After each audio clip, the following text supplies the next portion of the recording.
The sea was louder than usual that morning. The wind carried salt and whispers of a coming storm, tugging at the edges of a small, weathered boat. Jack pressed his hands against the oars, each pull echoing in his bones. Across from him sat his 10-year-old son, Eli, wrapped in a thin jacket 2 sizes too big. "We're almost there, buddy," Jack said, forcing a smile. Eli nodded, though his lips trembled. Behind them, the distant coast grew smaller, another place they'd left behind, another chapter closed by necessity, not choice. They weren't running from anyone. Not exactly. Just from the weight of the world, from bills unpaid, doors closed, looks avoided. Jack had spent years drifting from town to town, working odd jobs, fixing roofs, and sleeping in shelters. When those ran out, the streets became home. But even there, he refused to give up on Eli. "We're explorers now," he'd say. "Not lost, just looking for the next place the map forgot." And today, the map had led them here toward a small island he'd once heard about from an old fisherman at the docks. The fisherman had called it Greyfin Isle, a patch of land a few miles off the coast, uninhabited, forgotten, too small for anyone to care. But Jack cared. An island meant space, quiet, maybe even a place to start over. "No one owns the wind," he'd told Eli, "and no one owns hope." The boy had smiled at that, his first real smile in days. Now, as the boat rocked against the tide, Jack saw the faint outline of the island ahead. Dark trees, pale sand, and the shape of something rising behind them. A house. "Dad," Eli said softly, pointing. "Is that smoke?" Jack squinted. A thin wisp curled upward from somewhere beyond the trees, faint, uncertain. "Could be," he murmured, "or fog. Either way, it meant something, someone." The thought made his chest tighten. They'd come looking for solitude, not trouble. But turning back wasn't an option. The waves were already pushing them in. "Hold tight," he said. The boat scraped the sand with a shudder, and suddenly they were still. Jack exhaled. "Welcome to Greyfin Isle. Population 2, and maybe a mystery." They pulled the boat ashore, tying it to a fallen branch. The beach stretched quiet and silver under the morning light. Eli jumped out first, boots sinking into the wet sand. "Feels weird," he said. "Like nobody's been here in 100 years. Jack nodded. Maybe they haven't. He slung their backpack over his shoulder, their whole life in one faded canvas sack, and led the way toward the tree line. The air changed as they stepped beneath the canopy. Cooler, stiller, thick with the smell of pine and earth.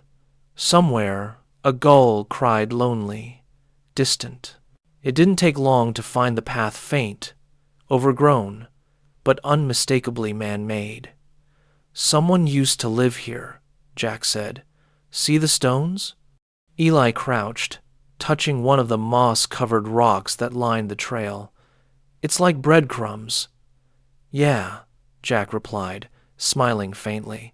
"Let's hope they lead to something better than a witch's house." The boy laughed quietly, the sound small but bright. They walked on, following the path deeper into the island until the trees began to thin. And then they saw it, a wooden house, standing against the cliff, half swallowed by vines and time. It looked like it hadn't been touched in decades. The roof sagged slightly, and the windows were clouded with dust. But the front porch still stood strong, and the faint wisp of smoke they'd seen earlier drifted lazily from the chimney. "How's there smoke if no one's here?" Eli whispered. Jack hesitated. "Let's find out." He stepped up the porch stairs, which groaned under his weight. The door was closed but not locked. He pushed it gently, and it opened with a long, sighing creak. The smell hit first old wood, ashes, and something faintly sweet like cedar. Inside, the house was dim but intact. A fireplace smoldered faintly, a curl of smoke still rising from the dying embers. Jack's pulse quickened. Someone had been here, maybe still was. "Hello?" he called softly. No answer, only the pop of the fire and the whisper of the wind through broken shutters. He motioned for Eli to stay close. They moved carefully, eyes scanning every shadow. The furniture was covered in dust, but not all of it. One chair near the window was clean, the seat slightly indented, as if someone had just sat there. "Maybe they left in a hurry," Eli whispered. Jack nodded slowly. On the table lay a metal lantern, a tin mug, and a folded piece of paper weighted down by a smooth stone. Jack picked it up. The handwriting was old, but legible. "To whoever finds this place, if you are lost, rest here. The fire will keep you. The island asks for nothing but respect. Leave it better than you found it." There was no signature. Jack stared at it for a long moment. "Looks like we've got permission," he said softly. Eli smiled. "From who?" "Someone kind." They decided to stay, at least for the night. Jack rekindled the fire, using driftwood from the shore. Eli explored quietly, discovering an old bookshelf filled with water-warped novels and a dusty globe with faded countries. "Dad, this place is awesome," he said. "It's like a secret fort," Jack chuckled. "Yeah, a fort for two castaways." He looked around, a faint warmth settling in his chest. It had been so long since a place felt like it could belong to them, even for a little while. "Let's make it home just for tonight." They found a rusted kettle in the kitchen and boiled water over the fire. Jack made tea from wild mint he'd gathered on the shore. The air filled with a sharp, comforting scent. "Tastes like toothpaste," Eli said, grimacing. Jack laughed. "That's the flavor of survival, kid." They sat on the floor, watching the flames dance. For the first time in months, they weren't shivering, or hungry, or afraid of being told to leave. The island was silent, but it wasn't empty. It felt safe. "We'll rest," Jack said quietly. "Then we'll see what tomorrow brings." When night fell, the house creaked and sighed like an old ship at sea. Jack couldn't sleep. He sat by the dying fire, staring into the coals. His mind replayed the letter's words, "Leave it better than you found it." That line stuck with him, not as a warning, but a calling. Maybe that's what life was, finding ruins and doing your best to rebuild them. Behind him, Eli murmured in his sleep, curling deeper under the blanket. Jack smiled faintly. "We're gonna fix this place up, kid," he whispered. "You'll see." The morning came golden and soft. The island smelled of rain and salt. Jack stepped outside, stretching, his breath misting in the cool air. The ocean shimmered below the cliffs, and gulls wheeled above. He felt something he hadn't in years: calm. "Dad," Eli said from the doorway, rubbing his eyes. "Can we stay?" Jack looked at him, at the hope shining there. He wanted to say yes, but he hesitated. "We'll see," he said. But deep down, he already knew the answer. After breakfast, a few crackers and canned beans, they began exploring more of the island. It wasn't large. They could walk its perimeter in a few hours. They found an old dock on the far side, half collapsed but still holding. "Someone used to fish here," Jack said. "Maybe we can too." Eli's eyes lit up. "Can we build a boat?" "We'll start with a line," Jack said, grinning. They laughed, and for a while, it didn't matter that they were homeless. On that island, They were just father and son builders, explorers, dreamers. That evening, as the sun dipped low, Jack noticed something glinting behind the cabin. He walked closer and saw a small metal box half buried in the dirt. Inside, wrapped in cloth, were a few trinkets, a compass, a faded photograph of a man and boy standing by the same dock, and a note written in the same hand as before. The island keeps its own. If you stay long enough, it will tell you its secrets. Jack felt a chill not of fear, but recognition. Maybe, just maybe, this place had been waiting for them. He showed the photo to Eli. Think that's the guy who wrote the notes? Maybe, Eli said. Looks happy. Yeah, Jack murmured. He does. They placed the photo on the mantel beside the first note, as if returning something sacred. That night, the wind howled outside, but the house held firm. The fire glowed steady. Jack lay awake, listening to Eli's slow breathing and the steady rhythm of waves below. For the first time in years, he didn't feel like a ghost. He felt real, present, alive. In the days that followed, they repaired what they could. Jack patched holes in the roof with driftwood. Eli cleaned the windows, humming quietly as he worked. They planted a small garden from seeds they found in the pantry. You think anything will grow here? Eli asked. Only one way to find out, Jack said. By the end of the week, the cabin looked different, not perfect, but lived in. Feels like we belong, Eli said. Jack smiled. Yeah, maybe we do. One afternoon they heard a boat engine far off. Jack's heart leapt. We're not alone after all, he muttered. A small fishing vessel appeared near the dock, an older man steering it, waving when he saw them. You folks all right? He called. Jack hesitated, then nodded. Yeah, just fixing up an old place. The man smiled. Old place, huh? My father built that cabin.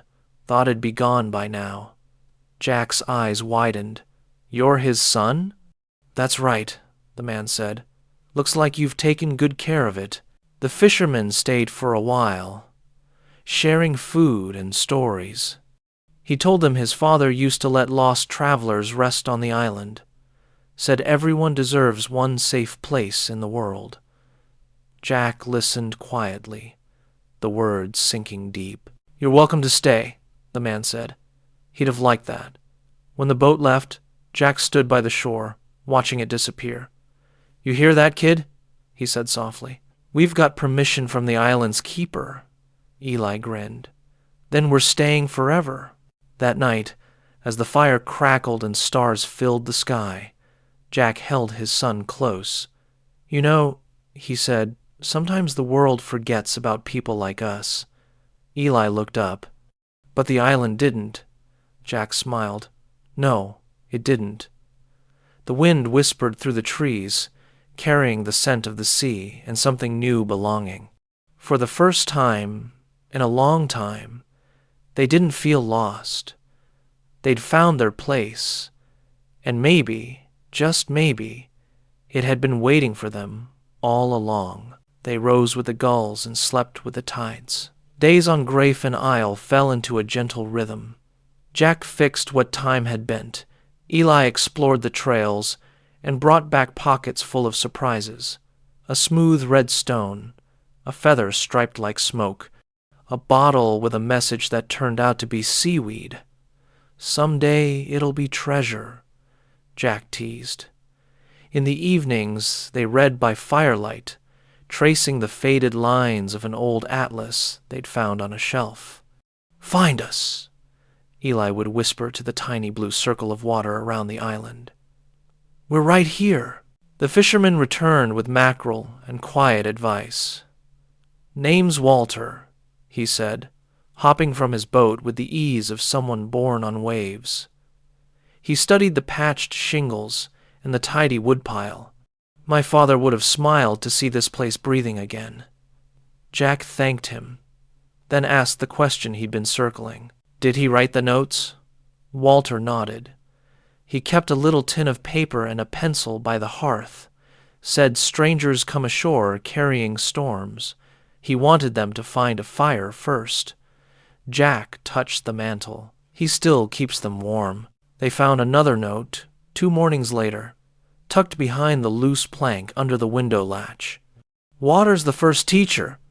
If you listen, she'll tell you when to tie your boats and when to tighten your knots." Beneath it, a pressed sprig of wild thyme crumbled into Jack's palm, filling the room with a memory of kitchens he'd loved and hands he'd lost. Eli taped the note above the table with careful fingers, as if hanging a prayer. "We should start a wall," he said. "A wall of island things." Jack smiled. "Then let's keep listening." Listening taught them the island's clock. At low tide, the sea peeled back and revealed a stone spine curling toward a smaller spit of rock north of the cove. Seals hauled out there, slick and watchful, while oyster catchers paced like tiny red-beaked soldiers. "Path of Bones," Eli named it. At high tide, the world shrank to cliff, trees, house, sky. Jack mended nets and experimented with traps. Walter showed him, laughing when a crab scuttled sideways into freedom. "He chose life," Jack said. Eli grinned. "So did we." They ate simply and well, with gratitude like a second course.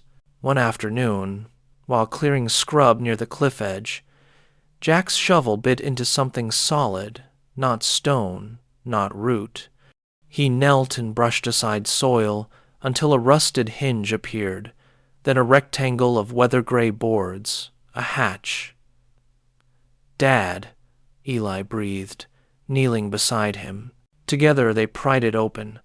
Cool earth breath rose from a shallow cellar cut into the rock. Inside, jars clouded with age, a coil of rope, a wooden crate stenciled with a name worn nearly smooth. Jack lifted the lid and found oilskin bundles tied with twine. "Not treasure," he said softly. "Stories."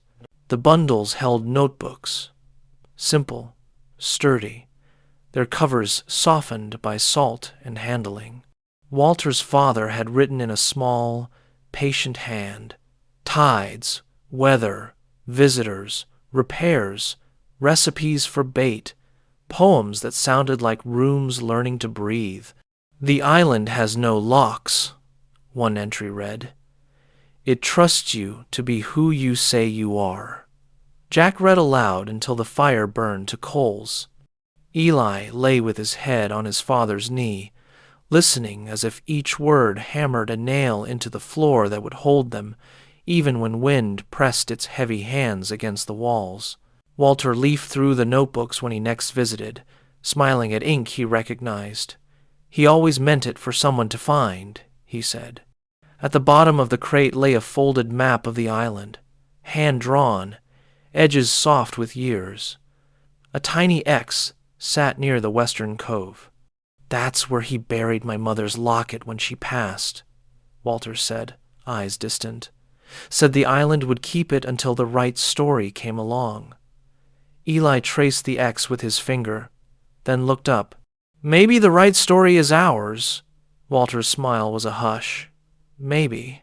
News traveled on tides, too, it seemed. A week later, a sleek white boat nosed into the cove, all chrome and impatience. 2 people in bright jackets stepped onto the dock that was mostly air and shouted without bother to the wind. "Hey, anyone here?" Jack and Eli emerged from the trees. The woman introduced herself as Morgan, the man as cliff names that sounded like they'd never missed a mortgage payment. "We're scouting film locations," Morgan said, eyes already measuring the house's angles. "Raw, authentic, cinematic. We could make an offer." Eli's hand found Jack's. Jack smiled politely. "We're not selling." "We didn't say buying," Cliff corrected, grinning like a GPS that refused to recalculate. "We rent, restore for the shoot, leave it better than we found it. You'll get more in a week than this hut sees in a decade." He gestured broadly, as if his arm could gather the island like a picnic blanket. Jack imagined cables stapled to beams, shoe prints grinding sand into the floor he'd scrubbed, voices that mistook loud for alive. "We have to ask the owner," he said, letting the sentence hang like a bridge to nowhere. "He's complicated," Eli added, perfectly solemn. Morgan's gaze sharpened. "Who owns it?" Jack glanced at the mantel where notes lived like birds that refused cages. "The island," he said, smiling. "We're just keeping watch." It wasn't an answer Money knew how to spend. They left business cards anyway, heavy rectangles with embossed waves, and pushed off, promising they'd be back with permits. Walter arrived that evening, squinting at the cards. "They've been sniffing around other coves," he said. "Most places can't say no to quick cash." Jack tucked the cards under the loose plank with the time. "We can." The sea answered with a warning of its own. Clouds barred the horizon. Birds flew low, their wings knife-straight. Walter tied the boat hard and taught Jack a knot he'd never forget. "Storm's coming mean," he said. "You'll want shutters up, water in, everything you love away from windows." Jack and Eli moved like a small, well-practiced crew. They hauled driftwood, hammered braces, checked roof patches, cleared gutters until their hands shook.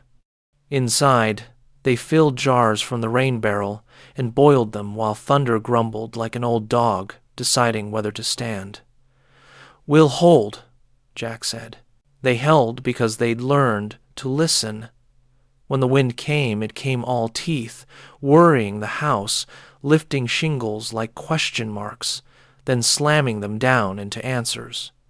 The ocean roared its argument with the cliff, and spray leapt high enough to taste like fear at the back of their throats. They lit the lantern and sat close, the notebooks safe in oilskin, the photo of the unknown father and son tucked into a jar above the mantel. Eli watched the flame and whispered, "We're the secret, Dad." Jack squeezed his hand. "Then we'll keep ourselves." Sometime after midnight, the door shuddered like a chest trying to breathe. Jack forced it closed against hands of wind, shouldered it while Eli wedged a length of timber into place. A moment later, a crash, like glass, trying to remember sand the kitchen window. Salt water slapped the table, ran laughing down chair legs. They moved with quiet urgency. Towels, buckets, nails, a patch cut from an extra shutter. The house groaned but did not break. In the roaring dark, the note on the wall fluttered. "Leave it better than you found it." "We're trying," Jack said. Dawn came pale and stunned, like a survivor. The sea still heaved, but the rage was leaving it.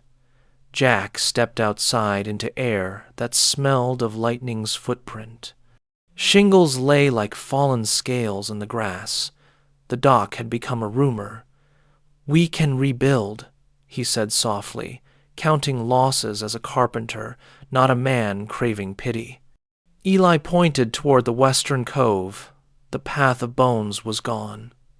"Tide took it," he murmured.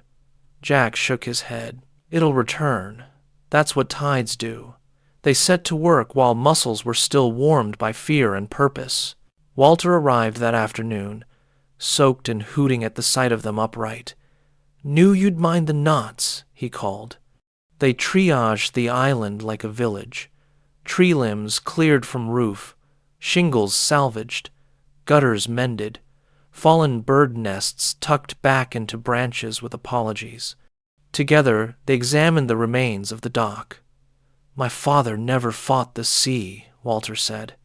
"He negotiated." Jack laughed. "I'll bring a lawyer next tide." Eli found a bottle near the rack line, its cork stubborn with salt. Inside, a slip of paper. "If you are reading this, you are not alone." Aloneness ended entirely when a second white boat arrived 2 days later, this time louder, hungrier. Permits waved like flags. Cliff shouted first. "We secured temporary use of shoreline parcels," he said, voice bright with victory not yet earned. Morgan looked softer, tired.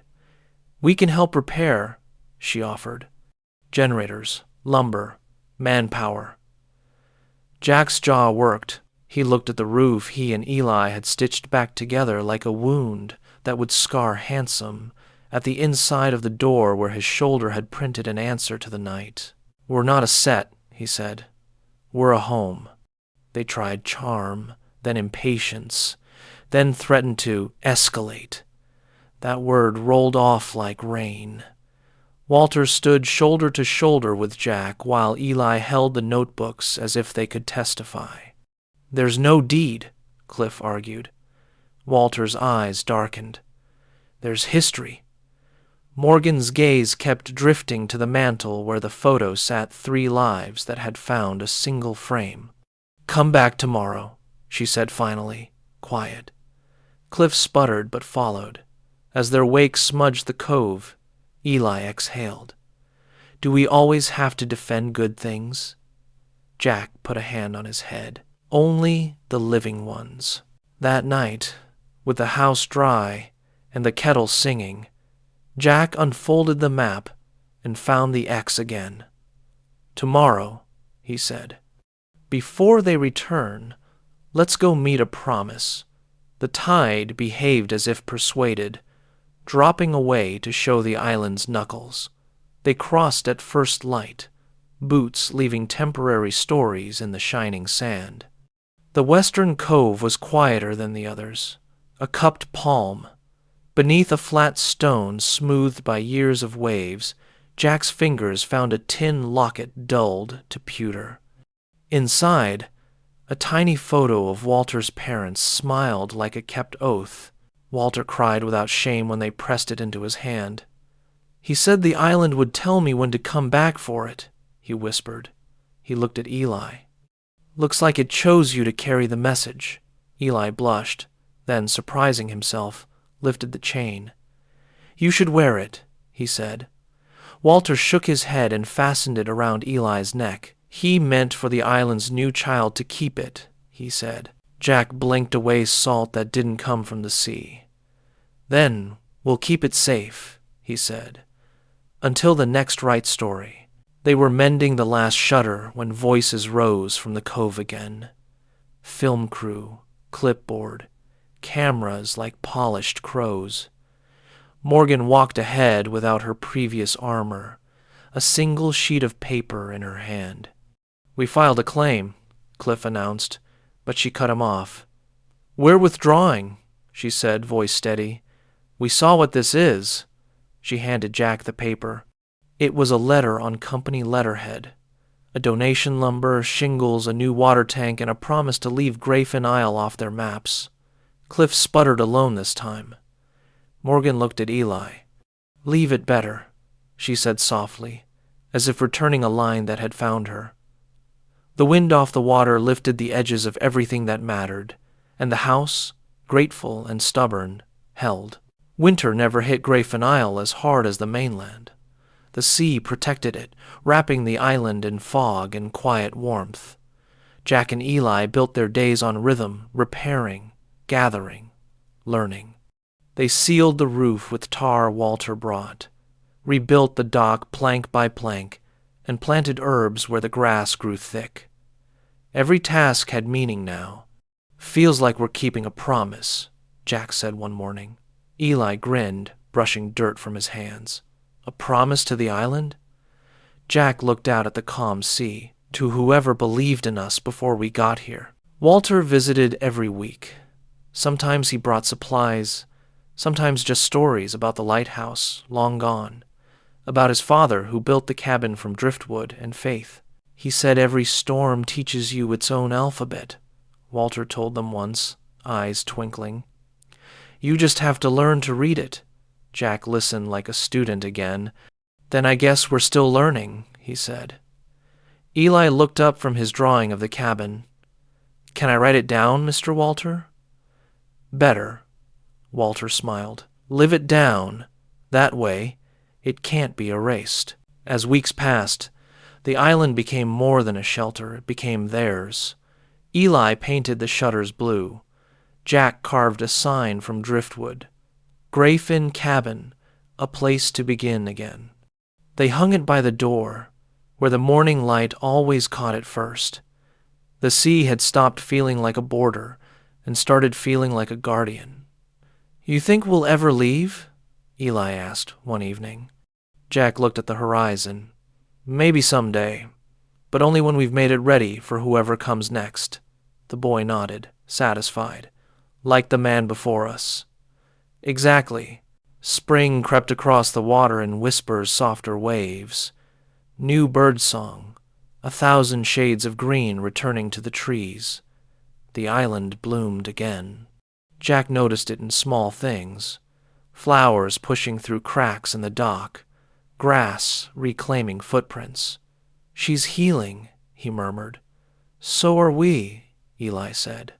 They spent afternoons exploring the North Ridge, where the rocks turned red in the sun.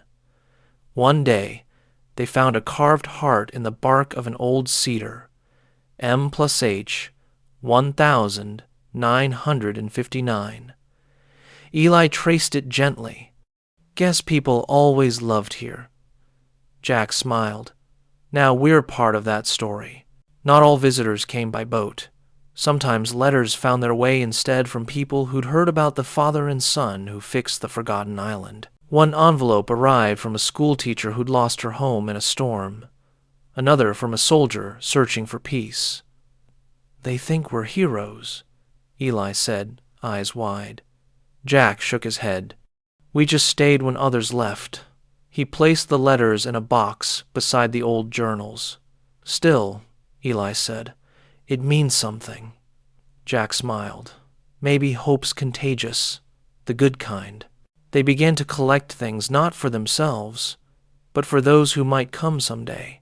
Extra blankets, preserved food, spare lanterns. "The island helped us," Jack said. "Let's help it, help others." They built a small shed near the dock, labeling it "For the Next Traveler." Inside, they left notes on waterproof paper. "You're safe. Rest. Eat. You're not forgotten." Eli added a drawing of the cabin, smoke curling from the chimney. "That's so they know what to look for," he explained. Jack smiled softly.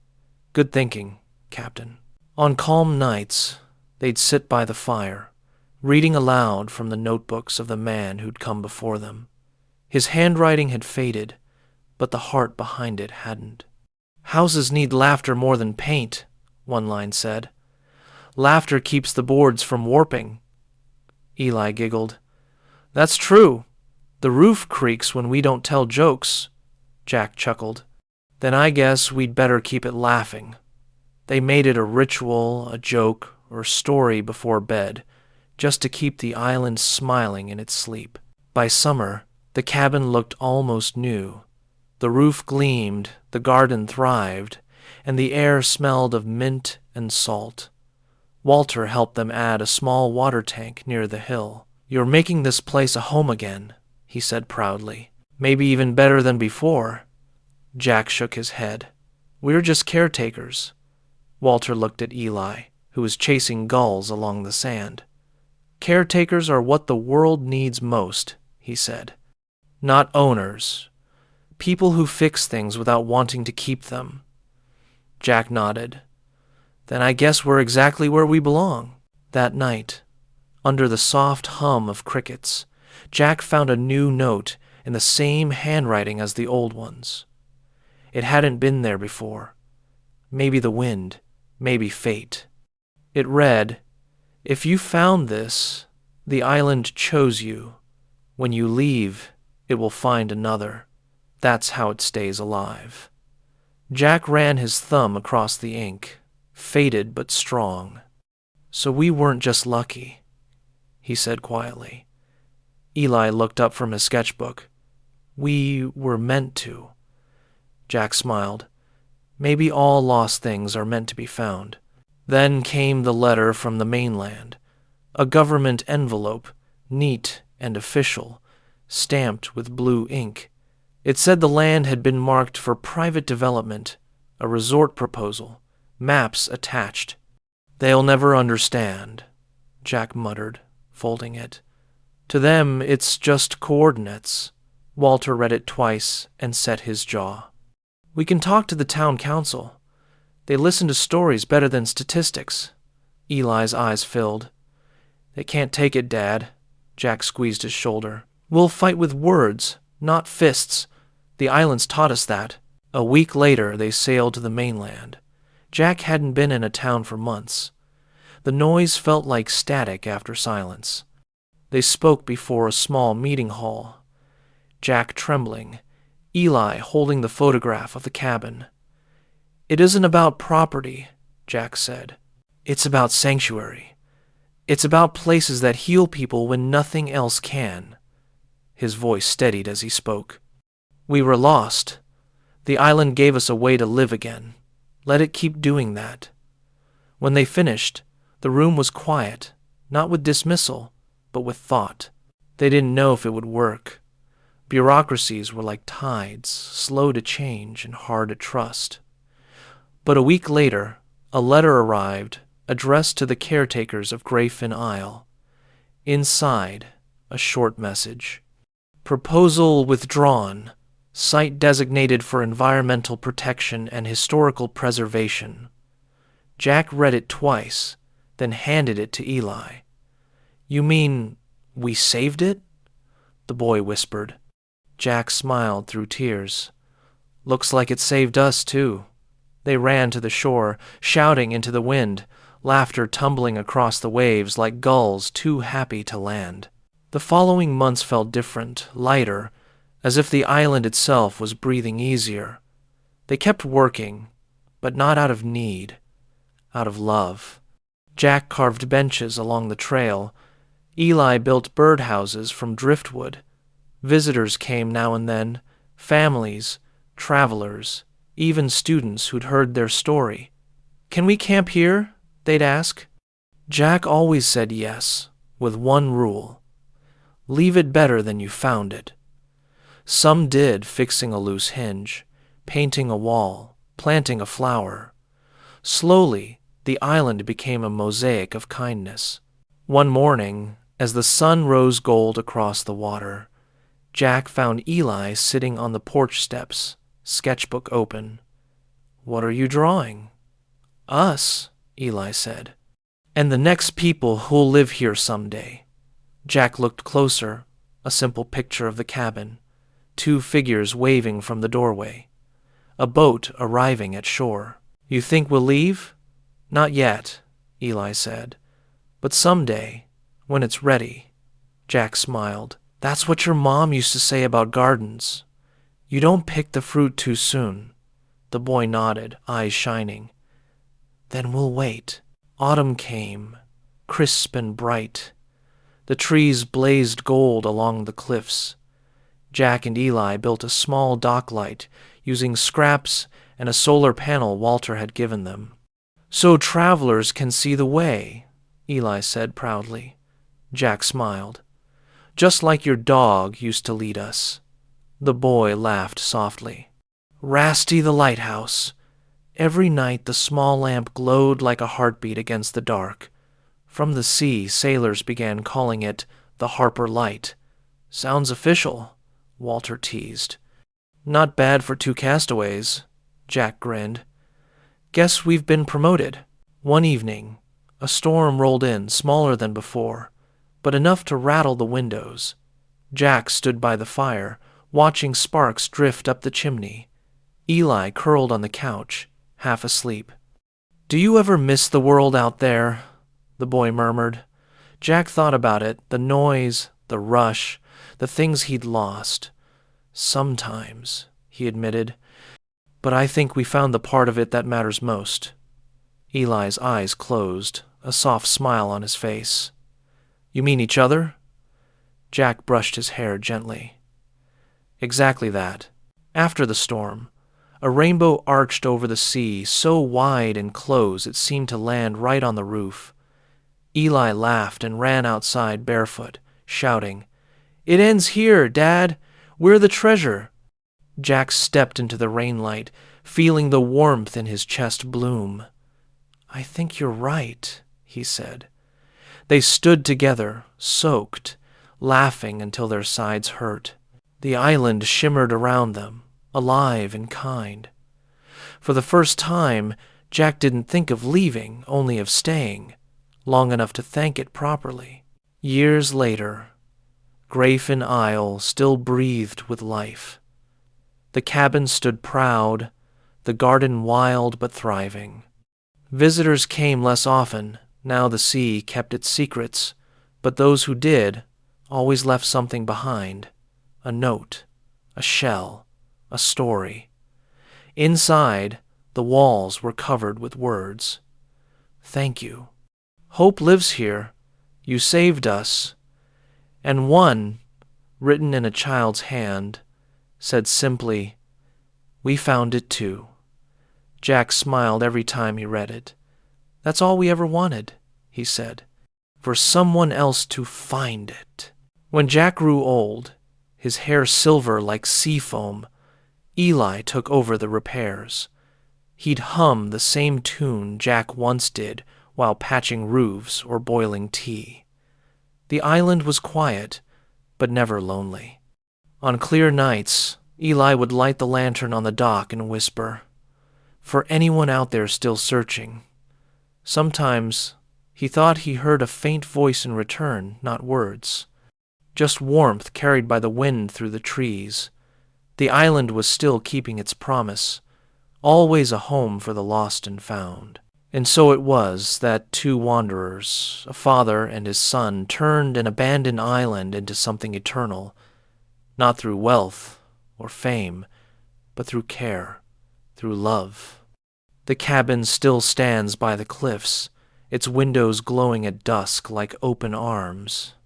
And when the tide rises, whispering against the shore, it carries their story out to sea, again and again, reminding the world that sometimes the smallest places hold the biggest miracles, because when you leave something better than you found it, it never really leaves you.